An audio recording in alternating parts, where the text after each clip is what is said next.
ទឹកដីយើងវាយ៉ាក់ខ្មែរទាំងអស់គ្នាណាកូនរំតស៊ូបានប៉ុណ្ណេះផ្ទះថ្មបានឡានបានម៉ូតូគឺកម្មហើយដល់តែបានហើយមកចេះទៀតភាសា2សា3សានឹងថៃ3សានឹងថៃហើយកូនគ្រាប់ធ្លាក់ដ្រូនហោះខ្ញុំអត់មានអីមកលើកទី1ខ្ញុំនឹងអង្គុយលើចុងស្វាយអង្គុយច្បាយបន់នៅលើចុងស្វាយលោកកូនហើយដល់លើកទី2នេះទៀតគេមកជាមួយគេក៏ទៅបាត់ទៅ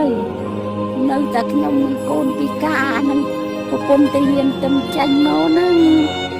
ហើយខ្ញុំក៏គ្មានថវិកាអីទិញដែរកូនបានលោកជំទាវទេឲ្យខ្ញុំ